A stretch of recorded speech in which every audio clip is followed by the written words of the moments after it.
Hello, good evening.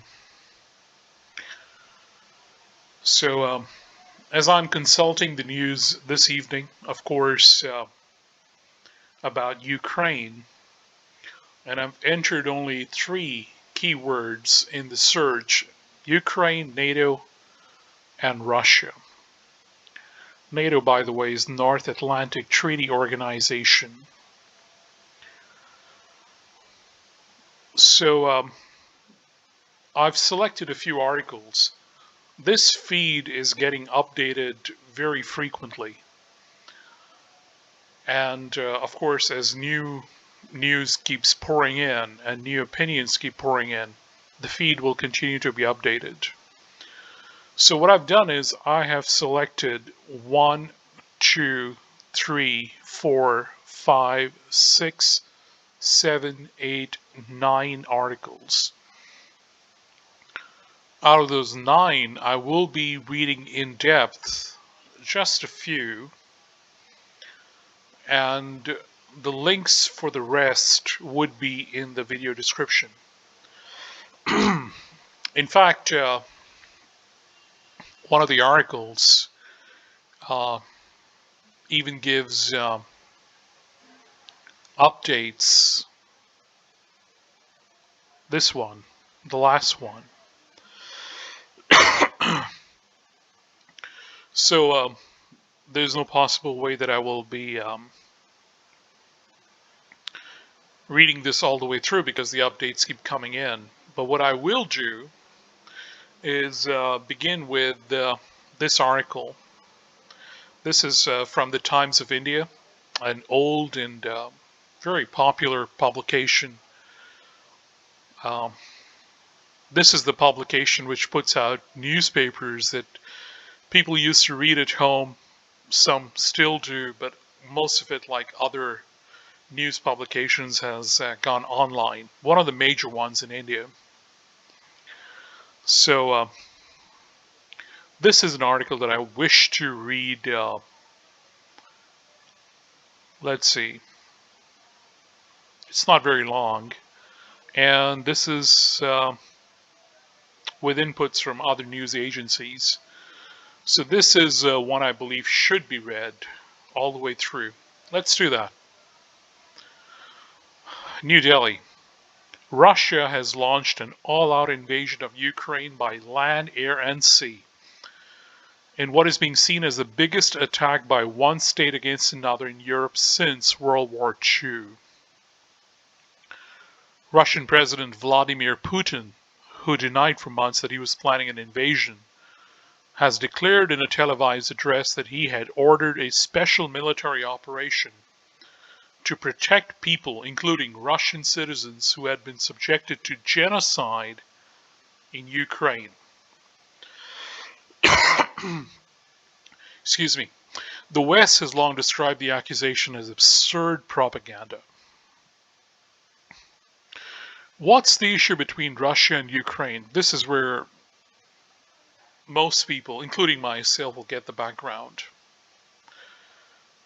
Ukraine, a democratic country of 44 million people with more than 1,000 years of history, is the biggest country in Europe by area after Russia itself.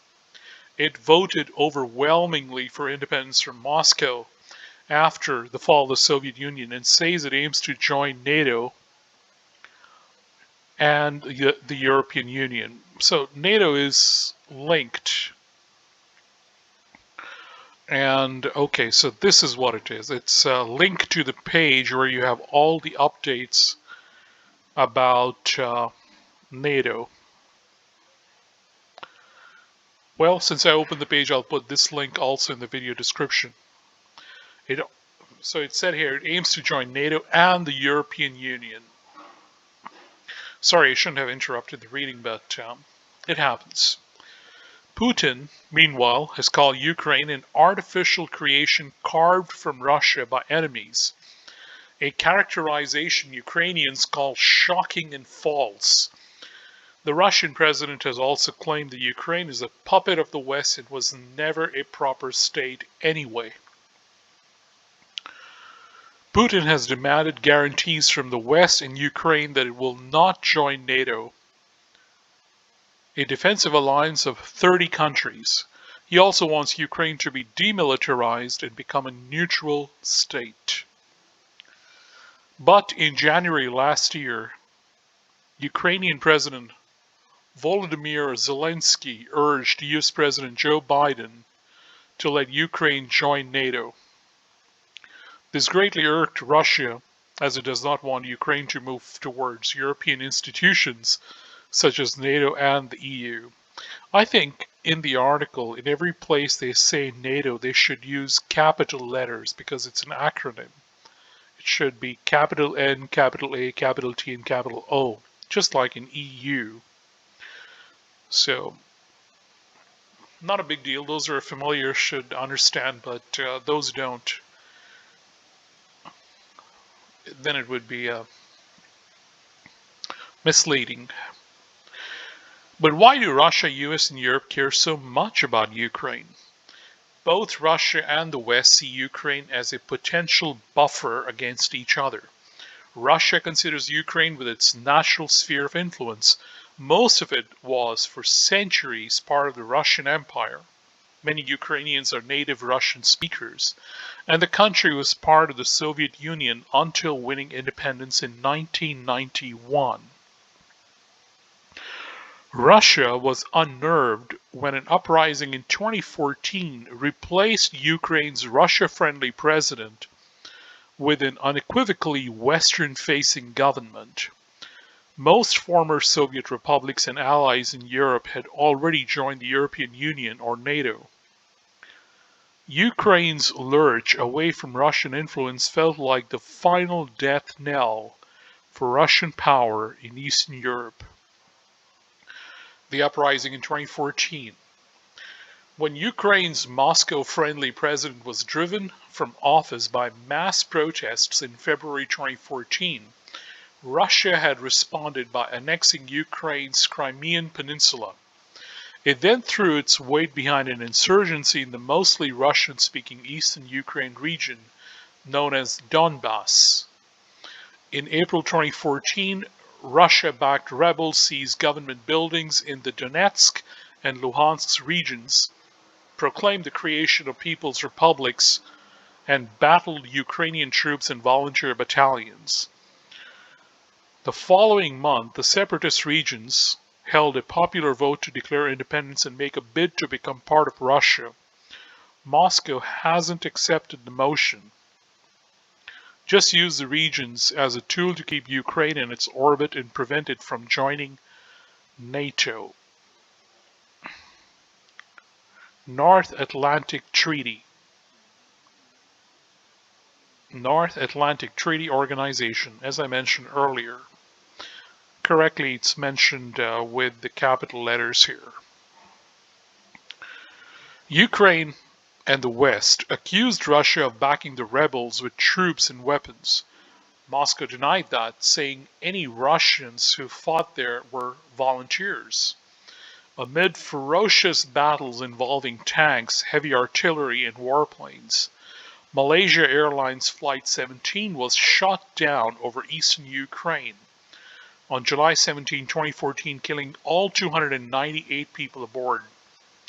An international probe concluded that the passenger jet was downed by a Russia-supplied missile from the rebel-controlled territory in Ukraine. Moscow still denied any involvement. Yes, I do recall all these things, but it's very important to get a refresher to once again familiarize oneself with the details. What do Ukrainians want? The threat of another Russian invasion has consolidated a growing sense of national pride and unity among Ukrainians, even among those who grew up speaking Russian. As recently as 2001, opinion polls suggested that roughly half of Ukrainians supported the country's departure from the Soviet Union. Today, more than 80% support Ukraine's independence and more than half back joining NATO. Though anxiety courses through the country, Life continues more or less as normal in most of it. Both civilians and government leaders say that they remain calm amid foreign reports of an imminent invasion, and some even say they doubt that Russia will actually invade. But at the same time, many civilians have increasingly joined volunteer defense units and signed up for first aid courses. So, this article, the time is mentioned 1623 Indian Standard Time, Feb 24. Subsequently, there is all this news. This is another one because Ukraine is not a member of Ukraine is not a member of NATO, but has the desire to join NATO.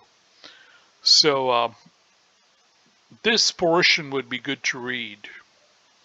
Role of NATO in Russia-Ukraine crisis. The North Atlantic Treaty Organization, commonly referred to as the NATO, is at the heart of the Russia-Ukraine crisis. Established in 1949 with the primary goal of acting as a deterrent to Soviet expansion in Europe following World War II, NATO has expanded over the decades to include 30 countries, with its growth viewed as a threat by Russia. The group abides by its core traditional principle of collective defense, prepared to wage war to defend its allies if required.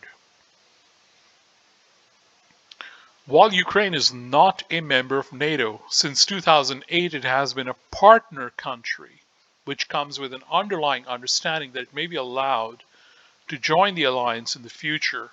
However, the friendliness of Ukraine, its former Soviet ally, with NATO has not sat well with Russia.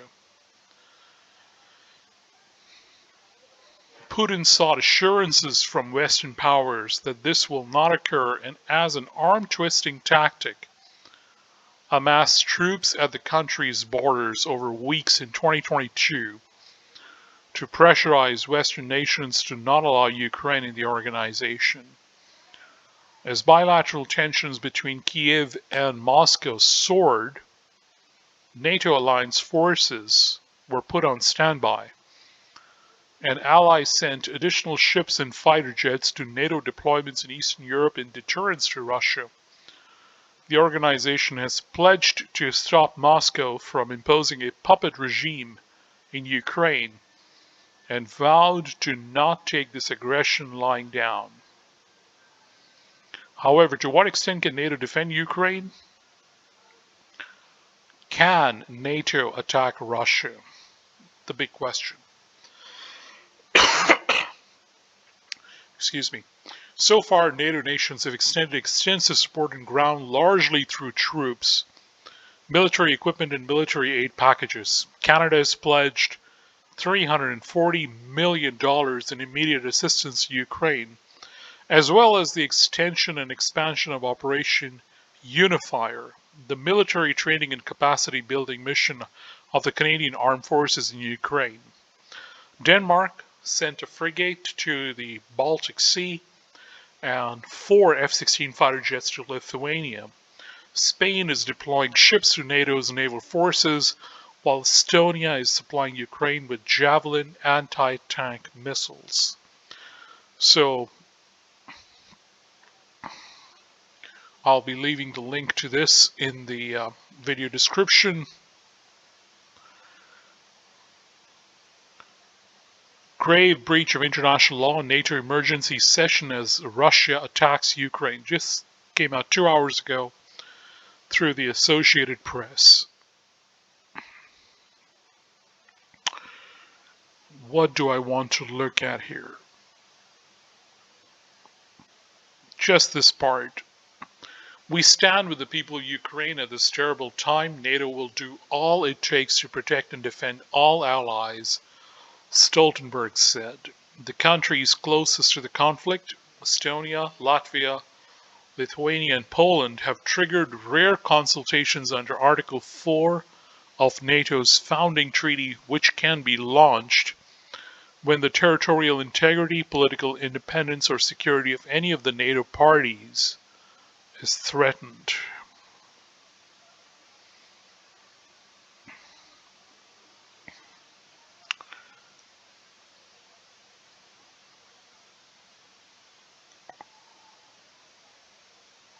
Okay.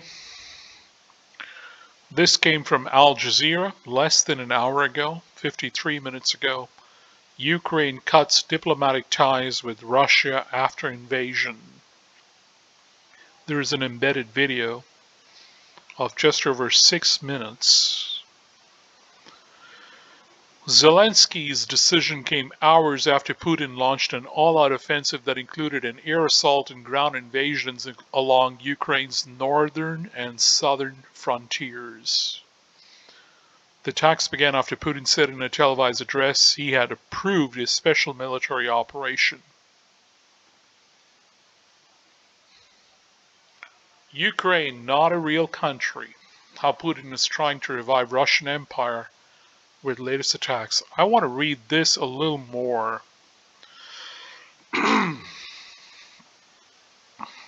Because it gives important background. Why Russia is determined to maintain control over Ukraine, not just since 2014, as we read in the first article, but what's the history behind it? So, Oxford, Vladimir Putin has long insisted Ukraine is part of the country he rules. Kyiv is the mother of Russian cities.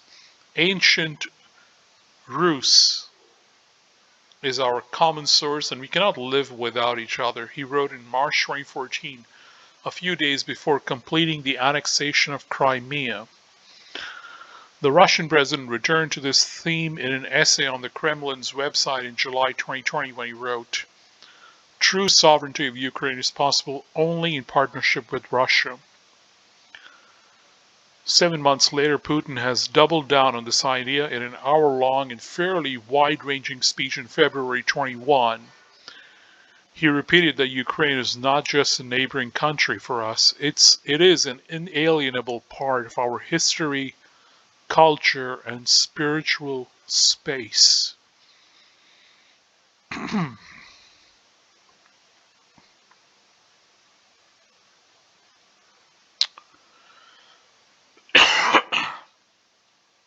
Excuse me. One of the striking elements of Putin's latest speech about Ukraine, which accompanied the recognition of Donetsk and Luhansk as independent states, was his insistence that Ukraine exists as a byproduct of Russian history, insisting that since time immemorial, the people living in the southwest of what has historically been Russian land have called themselves Russians and Orthodox Christians. But he later undercut his insistence of these shared origins, stating that modern Ukraine was entirely created by Russia, or, to be more precise, by Bolshevik communist Russia. To him, the making of modern Ukraine only started after the 1917 revolution, and Ukrainians have Lenin and his associates to thank for their state. This was a reference to Lenin's creation of a federation of Soviet states, the USSR, out of the ethnic diversity of the former Russian Empire.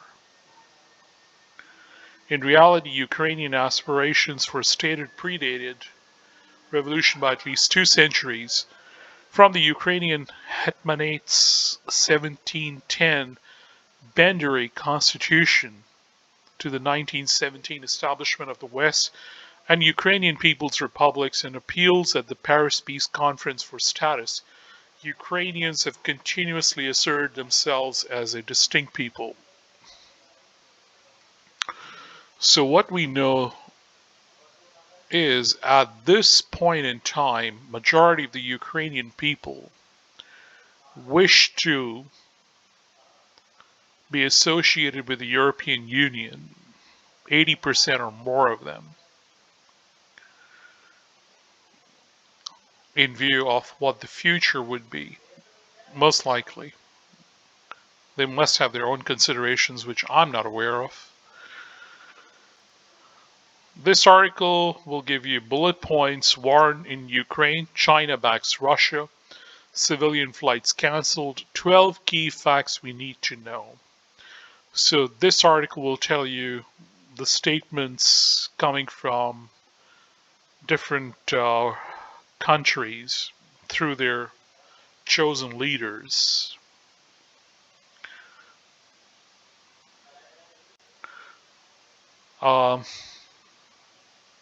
Again, for reference. Okay, this is another one where you have statements from different leaders and has quotes from France, Italy, Canada, the US, etc. And this is the last article with the live updates.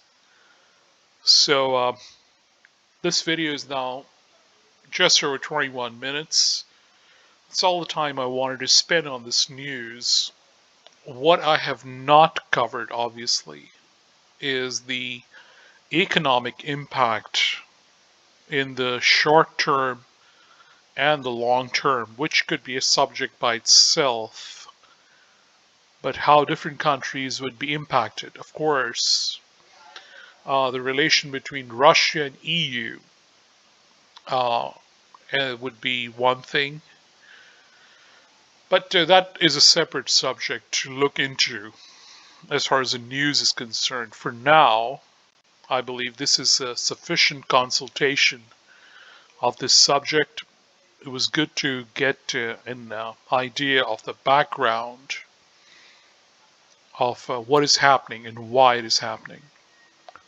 No views from me, just a simple reading, familiarizing myself with a little bit of the history and the current events. So this is it. I'm not going to be reading anymore. Thank you for your time and attention, and goodbye.